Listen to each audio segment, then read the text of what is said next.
teacher Eli here, and today we have one more video class. So without further ado, let's get started, guys. Here we go. So last week we started talking a little about the WH questions or the interrogative pronouns based upon my last week's explanation about what, which, when, where, why, who, whom, whose, and how. You had a exercise assigned to you guys. We actually studied also how many, how much, how old, how often, how heavy, how big, and how far. And you had the mandatory stop from pages 27 and 26. So let's start correcting. The very first one, you had to separate informations from you and one of your friends. In this case, I did me, myself, and my girlfriend as well. So my full name is Eliseu Bortoli. I am 30 years old.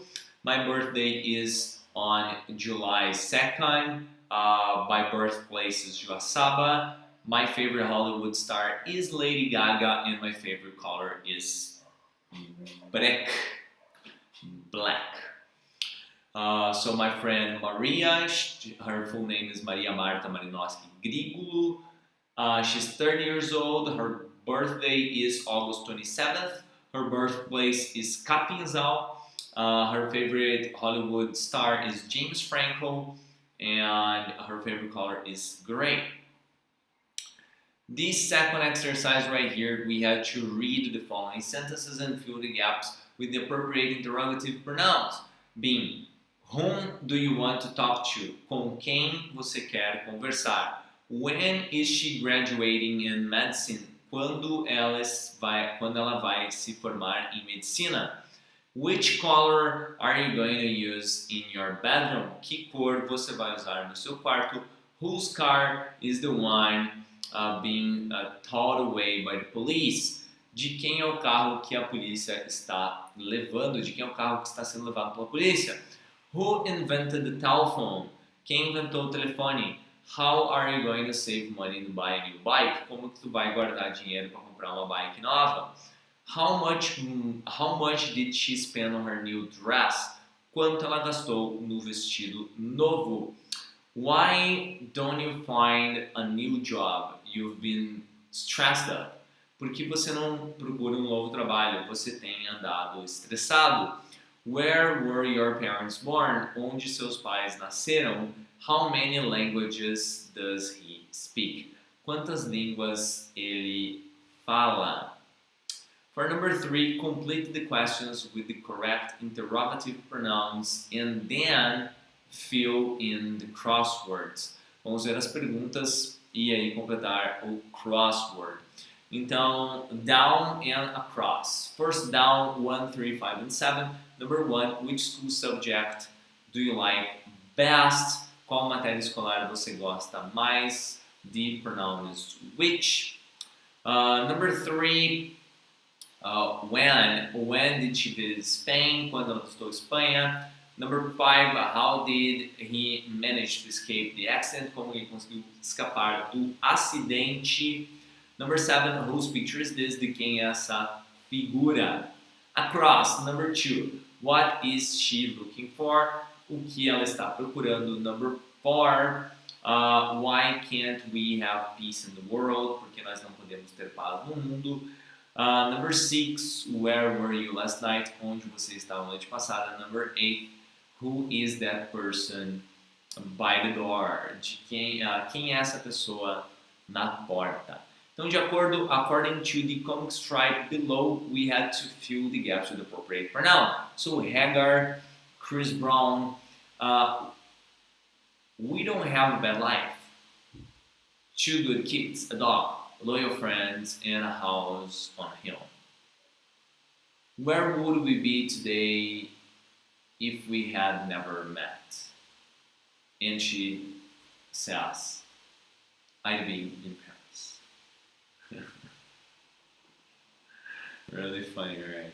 Really funny. We did this exercise last week, so if you have questions about it, just go in the previous video and check it out. Here we go, guys. For this exercise here, I have the answers in my blackboard. Exercise 1, page 29. We had to use the pronouns to talk about the pictures. For example, a teacher is a person who teaches at school. For the second picture, one beside of the teacher, I say that the cafeteria is the place where people eat at school. You can check my answers here on the blackboard, guys. Library is a place where people read and study. The cleaning lady is the person who cleans school. The chair is where the students sit, and the board is where the teacher writes. So basically, these word activities we had to work last week, and some of them were assigned as a homework. Now, guys, let's check it out. Some different relative pronouns and why do we use relative pronouns for? Well, relative pronouns are used to connect a clause or phrase to a noun or pronoun previously mentioned. They can work both as the subject or the object of a sentence, and they bring specific information, relevant or extra about the main clause, the main topic we're talking about. So the types of relative pronouns are basically who or that, which can be basically used in the same situations with some few exceptions. Who or that are used when we refer to people as the subject in the sentence. That works as a colloquial narrative in this case, frequently used in conversation. For example, the man who cleans our school is from Chicago, or the man that cleans our school is from Chicago. It actually doesn't matter if we're going to be using who or that. People who are full of themselves have little space to accept new ideas, or people that are full of themselves have little space to accept new ideas. Basically, there is no difference between using one or the other. Who or that are synonyms. Which or that are also synonymous, but there are two differences there. We're going to be using who when we are talking about people, and we're going to be using which when we're talking about things. In this case, which or that are used when we refer to things or animals as the subject in a sentence. Again, that is a colloquial narrative. Animals which hunt at night, need to sleep during the day, or the tiger which used to be shown in the circus lives in a zoo. Now, who, whom, or that used when we refer to people as the subject in a sentence. In modern times, the pronoun whom is considered formal. It is being gradually replaced by who in the spoken language, except when it is preceded by a preposition. That continues to be a colloquial alternative. So in this case, take a look. First, the woman whom, who, or that. So the woman who, which is the mostly used, the woman who you were speaking to is a psychologist. The woman to whom you were speaking as a psychologist, what's the difference? The preposition to. When we have a preposition before our pronoun, in this case is referring to people, we must use whom as our relative pronoun in these cases, okay? Whose is used when we refer to possessions. For example, Jonas, whose father is a doctor, wants to be a lawyer, or the book whose author got insane has become a bestseller. A very good translation for whose in this case is as a relative pronoun would be cujo. Por exemplo, o livro cujo autor ficou maluco se tornou best-seller. Beleza? Where is used to talk about places. The village where I was born is located near a big river. Countries where education is a true priority are most developed in the world. When is used when we refer to time. For example, I will never forget the day when I had to leave my family to go to college or adolescence is when everything seems to be bigger than they really are. Fair enough, guys. Why is used when we refer to a reason or motive for something. I wonder why she left me without saying goodbye, or the teacher explained why we must wear an apron in the laboratory. Let's zoom something in right here. And the relative pronoun that is not used in non-defining relative clauses. In other words, we do not use that between commas. And when do we use commas in our phrase, guys? Basically, when the information is not relevant to the context of the phrase, we're not gonna be using that because this context will be in commas. I'm gonna put a little bit more of light here. Let me use an example here. Let's suppose we are talking, let's say here, teacher. Oops, dear Lord, sorry about that, guys. Teacher Eli, who likes video games, works at Superativo. What's the thing here? The fact that I like video games has nothing connected to the fact that I work at Superativo. This is the reason, oh, I think the lights matter right here. This is the reason we use this between commas, and when we have the expression between commas, we cannot use that. Alright, guys? So, omitting, this is actually, oh, wait a second. Types of clauses. Really interesting here. Defining relative clauses, this is the kind of clause that cannot be separated from the main clause by a comma, which is totally different than the one that I used as an example right here.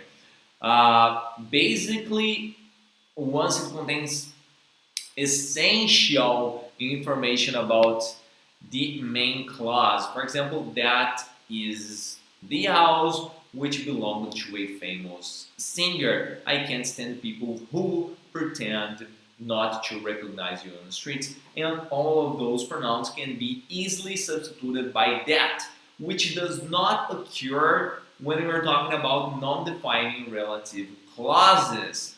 In this case, it is a clause which can be separated by a comma once it contains non-essential information about the antecedent in the main clause.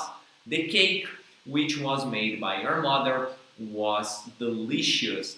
The fact that it was made by your mother has nothing to do with the idea it is delicious. This clause can be omitted. If I omit this clause, the phrase still goes on. In those scenarios where we separate these ideas between commas, we cannot use that as a relative pronoun. For example, Mr. Collins, who is a retired teacher, lives next door. I could simply say that this guy lives next door without mentioning he is a retired teacher. Omitting the relative pronoun, in this case here, there are situations in which it is possible to omit the relative pronoun. In fact, this is something very common in spoken English. So it is important to know when to do it, because you basically need to do it in order to get a fast-paced communication level. So a simple manner to check it if it is possible to omit or not the relative pronoun, it is to observe if the pronoun is followed by a verb or by a noun or a pronoun. If it is followed by a verb, it is not possible to omit it. But if it is followed by a noun or pronoun, the omission is possible. Let's check it out, the examples. I really like the Christmas card, which has a special dedicatory inside of it. In this case, my pronoun cannot be omitted. In fact, it is impossible to omit my pronoun because it is followed by the verb, the action verb has. By the other cases down there, I really like Christmas card you sent me last year. You see that I don't pronounce the relative pronoun which because it would be followed by a pronoun. In the same way, I can say the old man who lives with 6 dogs and 10 cats was summoned by the local council. I cannot omit it in this case because it is followed by the verb lives. But in the case the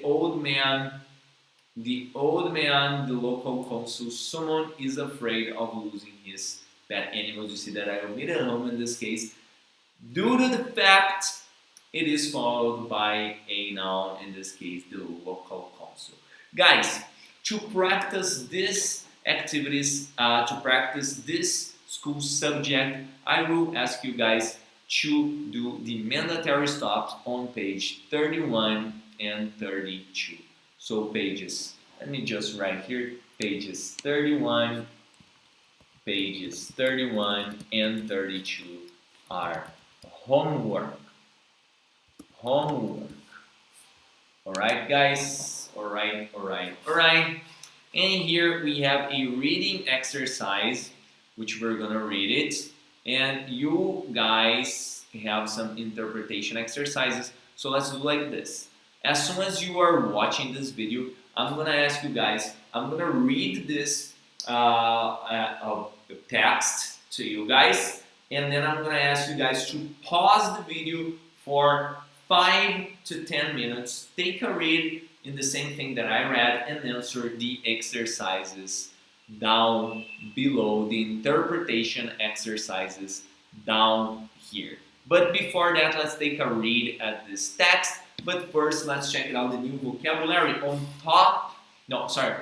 the cusp, no ponto de transição. Together, reunir-se, to beam, vir em feixe de luz.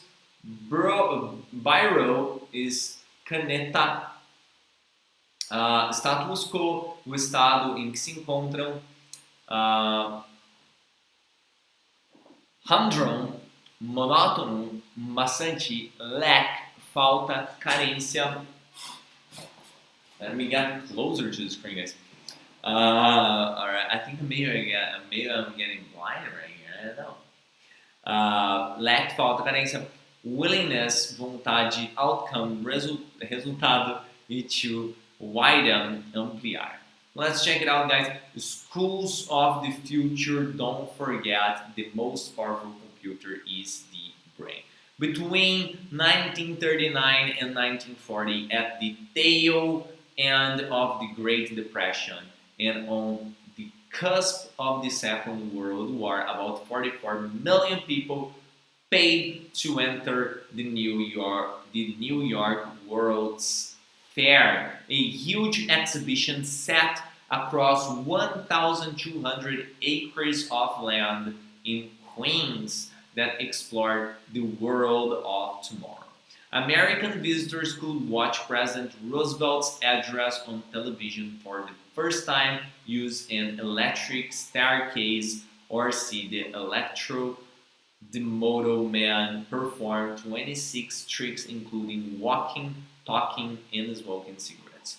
Following in the footsteps of those 44 million, last month about 80 teachers and school leaders gathered at the Guardian offices in London for an exhibition and panel discussion about what the schools of future might look like. While none of the speakers beamed in from galaxies far away, they did provide a simultaneous discussion on the future of EdTech and shared some fascinating innovations. Margaret Cox, OBE, Professor of Information Technology and Education at King's College London, Google EMEAS, had education. Liz Sprout, among others, had important participation in the event. But how tech is used in the schools rather than what technology is used was the dominant theme of the evening. There was excitement and frustration in equal measures when it comes to asking how we could build our schools of the future. Capturing those conflicting emotions best was actor innovations consultant and education policy advisors Charles Lidbutter. He spoke about how contradictory is to teach children with computers but test them with a biro. He also described the low-level civil war happening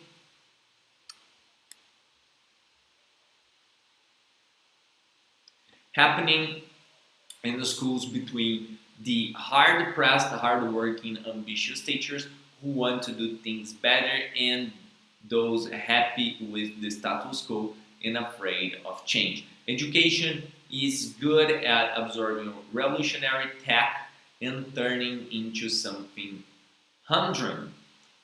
And he lamented that, right? There were several reasons given for why ed tech projects falter in bridge to schools.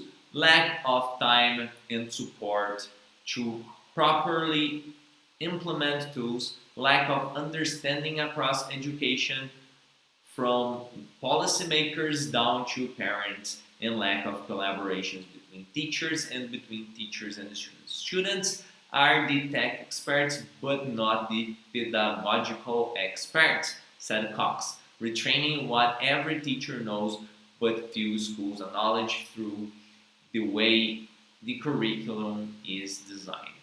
Even if all the above were to change, there are inevitably risks that remain. Guests at the event spoke of casual assumptions that simply by adopting technology, learning outcomes would improve. Others admitted that the risk of failure stifled experimentation. Sprout suggested it was first and foremost important to redefine failure, proposing that schools adopt the tech world fail fast, fail often mantra. She said, when we apply different techniques, it's inevitable that some things will work better than others. It's the willingness to try, be critical of the approach, and revise it accordingly. The great teachers do so brilliantly. Far from having a negative impact on students' learning, mistakes or failures can drive even better outcomes than we might have imagined. A pressing concern for others was the risk of widening the gap between wealthy students and their less affluent peers.